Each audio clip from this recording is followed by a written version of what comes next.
Have you ever sat quietly on a late afternoon, watching the last sunlight spill across the porch steps, and suddenly heard a faint voice in your heart? Your mother's voice. I have had many afternoons like that. At this age, when my hair has turned gray, my eyes have grown dim, and my heart no longer chases after anything. The memories of my mother come back, vivid as if it were just yesterday. I still remember. There were things she said that I used to laugh off. I thought she worried too much, that she did not understand the times, that she was too old-fashioned. But now I understand. She saw things that I would only come to know much later.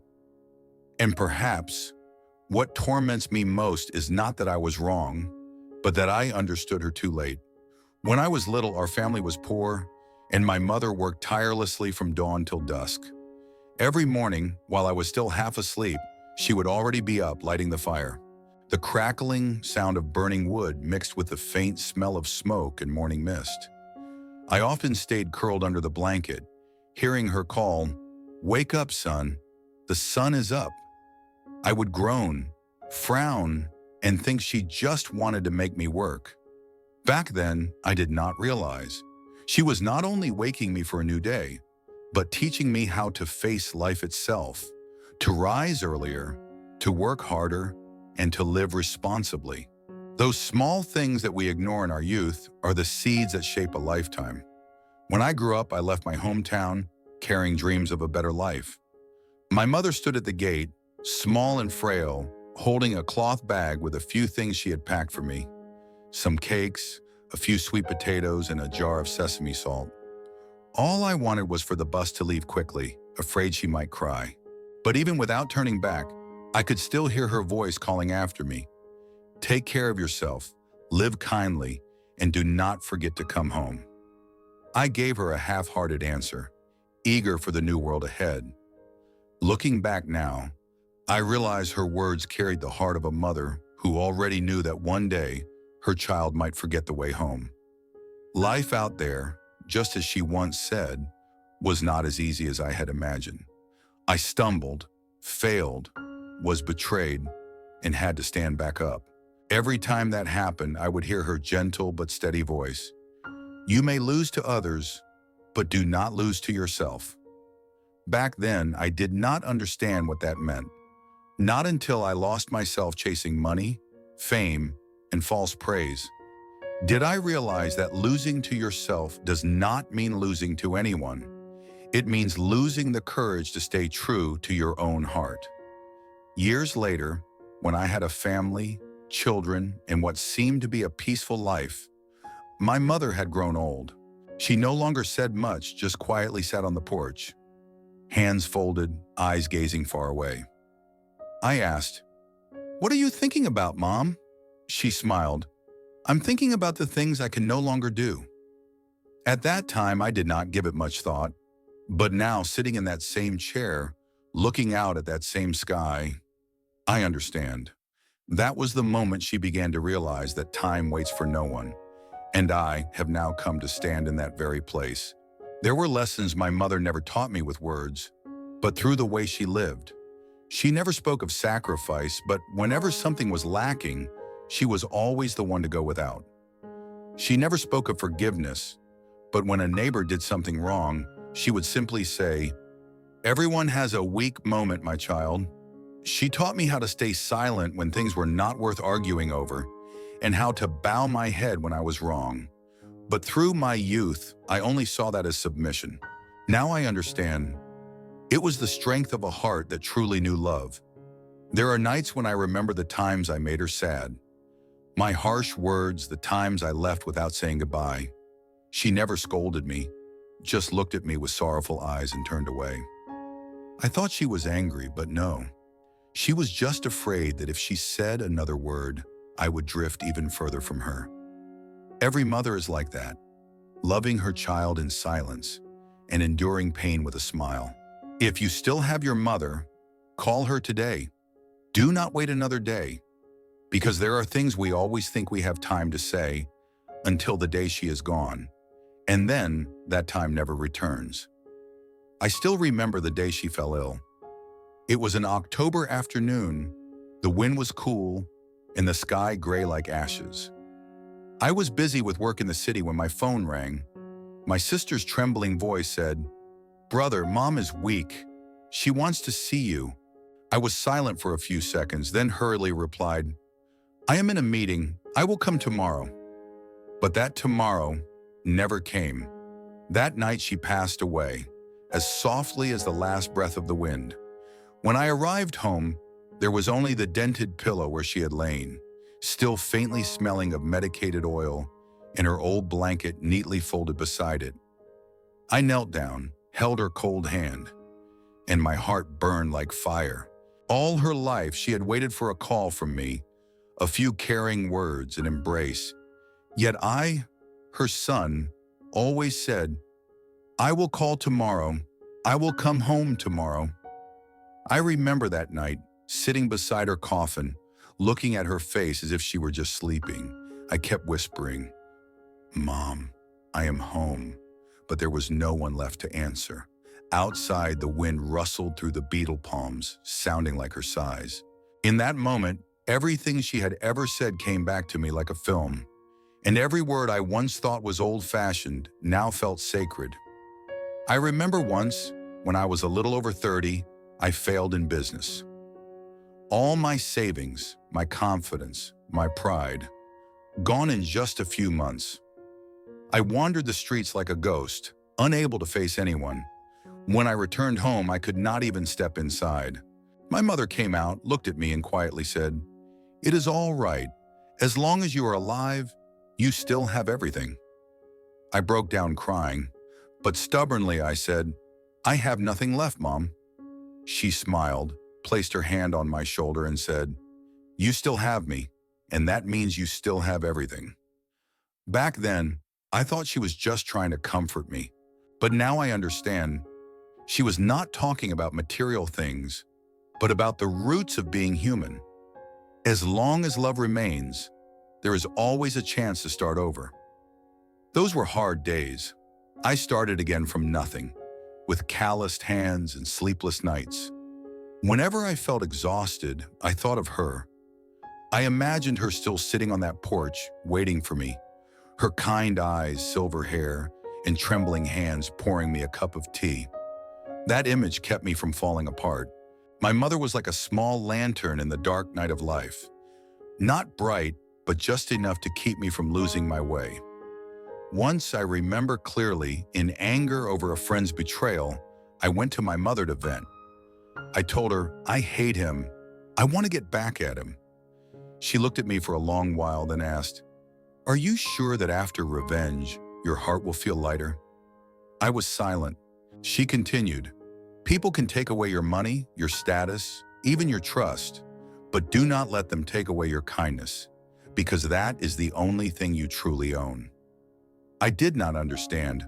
I still sought justice in my own way, fought, struggled, tried to prove myself. But in the end, all that was left was exhaustion. And one night, sitting alone in the dark, I remembered her word, and I cried. She had been right all along. Hatred does not make us stronger. It only makes us weaker, lonelier, and further from everything warm. I began to change. I no longer tried to defeat others, but learned to conquer myself, my anger, my pride, my stubbornness. I began to hear her voice again in the smallest things. When I yielded the road to an elder, when I forgave someone who hurt me, when I sat quietly under the morning sunlight. Each time I felt as if she were still there, smiling. Then one day when my son turned 15, he said to me in the same tone I once used, "Dad, why do you always worry too much? I can handle it myself." I froze, looked at him, and smiled sadly. I realized those were the exact words I had once said to my mother. Life truly is a circle. The things we once dismissed always find their way back to teach us the same lesson in a different way. I do not blame my child because I understand. Some lessons one must walk through oneself to truly understand. But I only wish that, when he finally realized, his mother or I would still be there to take him into our arms. Each of us carries a tomorrow that never arrived, a phone call left undone, an apology never spoken. I had all of those things and I lost them with my mother. If time could turn back, I would not let her wait. I would cancel all the meetings, all the empty promises, just to come home, sit beside her one afternoon, listen to her tell stories with no beginning and no end, hear the mosquitoes hum, and hear my own heart quiet down. Because sometimes, peace is not far away. It is in a mother's sigh, in a bowl of cold rice, in the rough hands that cooked every meal for us. But to recognize that, we have to go too far. And when we turn back, the one who waited for us is no longer there. Then I realized that my mother did not only teach me how to live, she taught me how to accept. For a very long time after she passed, I lived in torment. Every time I saw a mother walking to market with her child, or heard someone call mom, my throat tightened. I blamed myself for being too busy, too thoughtless, too foolish to believe my mother would always be there. But as I lived longer, I began to understand. My mother never really left. She simply moved place, from the porch into my heart. In recent years, as I grew older and my hair turned as white as my mother's used to be, I began to feel time in a different way. Each morning, I wake early, make a cup of tea, and sit on the porch watching sunlight filter through the leaves. Sometimes I suddenly hear my mother softly say, "Drink your tea, child, to warm your belly." That voice feels distant and yet so near that I think if I turn my head, I might see her. I smile, my heart light as morning mist. Perhaps a mother's presence never truly disappears. We only need to still ourselves to notice. When I began to understand that, my heart found more peace. I stopped tormenting myself, stopped trying to fix the past. I began to live the way my mother lived, simply, sincerely, and lightly. I spend more time with my grandchildren, am less strict than I used to be. I speak less and listen more. I realize that my mother taught me this long ago, but only now that I am old do I truly do it. There are afternoons when I sit on the porch and my son comes home hurried, his phone glued to his ear, his eyes tired. I watch him, and in that moment I see myself from decades ago. I do not call him back. I do not lecture. I just place my hand on his shoulder and say softly, "Sit and rest a little." He is surprised, then reluctantly sits. Father and son sit in silence, saying nothing. We only hear the wind and the sound of dry leaves falling. A little while later, he turns to me and asks, "Dad, why do you often sit so still?"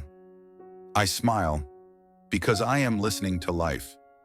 I know he does not understand yet, but one day when he has gone far enough and grown tired enough, he will remember that moment, and he will understand. Just as I, long ago, sat beside my mother without knowing those were the most precious moments of my life. Once I returned to the village to light incense for my mother. The old house was still there, the betel palm row still green, only the wind was different. I stood silently before the altar, looking at my mother's photograph, and said like a child, "Mother, I am doing well. I understand you now." After speaking, my heart felt as if a heavy stone had been lifted. I clearly saw one thing. No one truly disappears as long as their love remains within us. My mother continues to live on through what I teach my children, through how I view the world, through the smile I keep whenever I think of her. Perhaps my mother knew everything. She knew that one day I would understand. She remained silent, not rushing to explain, not forcing me to change, simply planting small seeds quietly. And life is the soil. Only after weathering storms do those seeds sprout, grow, and become life lessons. I used to think happiness was about getting more, money, fame, recognition. But as I grow older, I see that happiness is very simple. Waking to see the sun, hearing loved ones in the house, being able to call someone child, that is enough. My mother used to say, "Child, life does not need to be grand, just be kind." I spent half my life learning what kind truly means. It is not about grand gestures, but about living lightly with oneself, being gentle with others, and being honest with everything. Now looking back, I realize the most precious thing my mother left me is not advice, but the way she lived each day. Live slowly, live kindly, live with gratitude. My mother was like a gentle river, quietly flowing through years, nourishing everything around her without asking for anything in return. As for me, I spent half my life chasing storms. And when the waves faded, I remembered that the calmest water is where I began. I sit there on a late afternoon, listening to the wind through the trees, the sky turning a pale violet. A strange peace fills my heart, not because my regrets are gone, but because I know that regret is also a form of love. If one did not love, one would not regret. And if one still feels regret, it means the mother is still somewhere, in my heart, in my breath, in each wisp of incense smoke rising. Life is like a calm lake. When we are young, we throw many stones into the water just to watch the ripples spread, because we think motion is the sign of life. But the more ripples, the more the water becomes muddied. One day when we are tired, we stop throwing stones.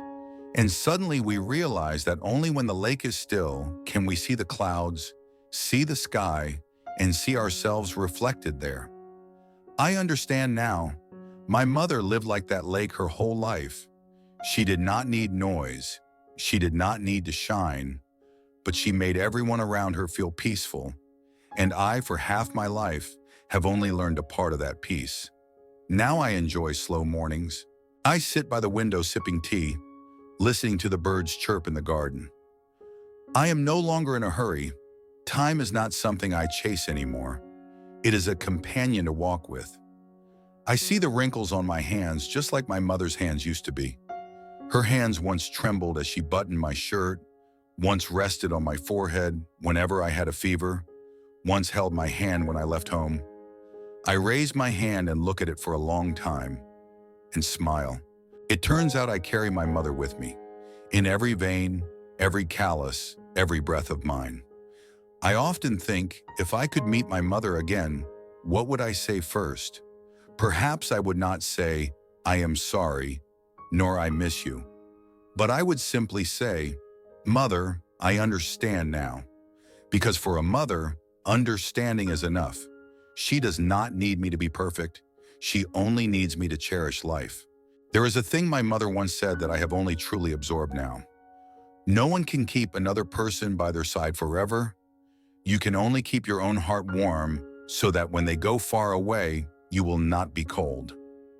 I used to think that was the philosophy of people who had lived too long, but now standing at the threshold of old age, I know that is the only way a person does not fear loss, because loss is part of life. Everyone will leave one day, but love will not. I watch my children and grandchildren grow up, watch them busy with life, and I know that one day I will become a memory in their minds, just as my mother is a memory in mine. But if possible, I hope to be a gentle memory, not the memory of harsh lessons, but the memory of a father who could sit quietly and listen to the wind, who smiled when his children smiled, and who forgave when they made mistakes. My mother taught me that by forgiving me 1,000 times without ever saying it. Perhaps that is the deepest form of love, quiet, without demands, without judgment, simply being there, tender, like the warmth at the end of the day. I try to live that way, not because I am a good person, but because I want my mother to see that what she planted has blossomed. Some nights I step into the yard, look up at the star-filled sky. Seeing a bright star twinkle, I quietly say, "Mother, I am here." I do not know if she can hear me, but inside I feel a warmth spreading, as if amid that vastness, a thin thread still connects me to my mother. A thread that never breaks, no matter how time flows, no matter how life changes. Life in the end is a journey home. We travel far, do many things, win many battles. And in the end, we only wish for a place to return to, a voice to hear, a gaze to remember. For me, that place is my mother.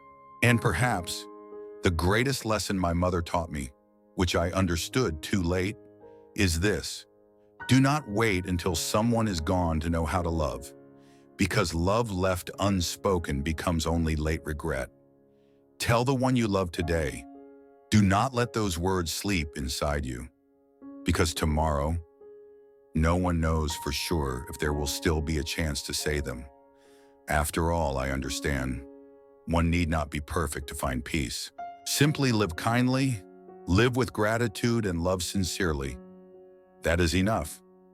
My mother lived that way, and I will live that way too, until the day I meet her again somewhere. A place with no more goodbyes, where those who love one another recognize each other by the same gentle eyes as before. I close my eyes and listen to the wind across the porch, the scent of hot tea, the smell of the kitchen smoke, the scent of time blend together. A soft breeze brushes past, and I feel as if someone has just gently touched my shoulder. I do not open my eyes. I only smile and whisper softly, "Thank you, Mother." Because as long as gratitude remains in the heart, my mother has never really left.